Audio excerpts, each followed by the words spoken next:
Thank you. Gentleman yields chair, recognizes Ms. Cherfilus-McCormick.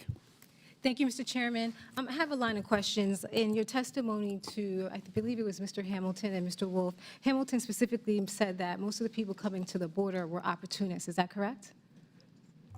That is absolutely correct. Okay, so I wanted to talk to you about the parole program also. This situation and this hearing is personal to me, being one of the only Haitian Americans in Congress. In addition to that, I wanted to give you some description of the people you call opportunists. We recently had a hearing in September where we had people from Haiti actually talk about the circumstances. There was a mother there who talked about how, as she was taking her daughter to school, she saw over 50 people who were lynched hanging from trees, and so she wanted to come to the United States. Is she an opportunist? Yes. She's an opportunist fleeing from destruction and terrorism in the country. You consider her an opportunist? Unless you are describing a person who was targeted by the government of Haiti. Are you aware that right She now is not being persecuted on account of a political opinion or any kind of anything else, so she's not eligible for asylum. I'm claiming my time. Thank you very much, sir. Are you aware of the state of the government in Haiti, that there really is no government right now, and that the gangs are actually taking over the country? Yes or no? I am quite aware. Okay, thank you. So my next conditions in question Haiti. is, there's a father also whose entire family was kidnapped, and he watched his daughter and his wife get raped repeatedly by over 50 men, and they too went through the parole program and came to the United States. Are they opportunists? Yes. Under your circumstance, they're opportunists. Yes.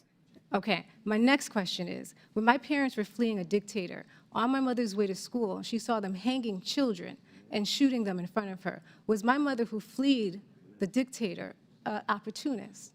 Well, now that's the difference, is because in that description, you just said that your mother was fleeing a dictator. And so, no, your mother was not an opportunist. Right now, the your mother government sounds of like Haiti, she was excuse fleeing. me, sir. Well, Right now, I'm in sorry. Haiti- I'm trying to give you an answer. No, your answer She's is fleeing sufficient. political Excuse me, sir, your persecution, time. which means your that time. she actually So qualifies as I for mentioned, asylum under I'm our claiming my asylum time, laws. sir. Thank you very much. Thank you very much. So what I want to explain to you is that right now, with the state of Haiti and how it is right now with no government and the gangs are actually running the country, there is no difference between the dictator and what they're suffering now.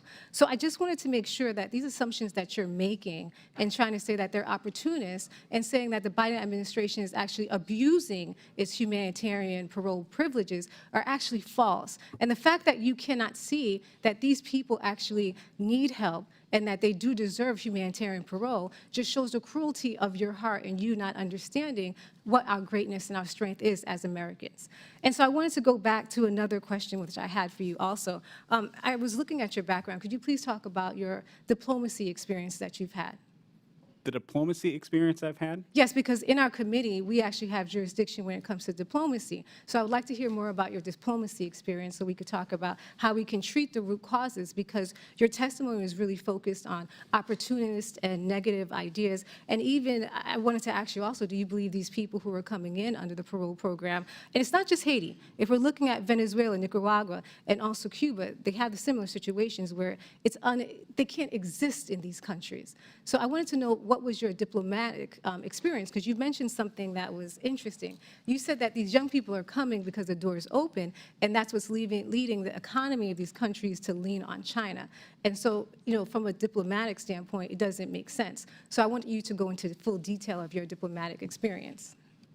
Well, I would say that over the course of 4 years during the Trump administration, I was engaged in many discussions with many foreign partners, including international travel to several of these different countries that we're talking about today, including Haiti.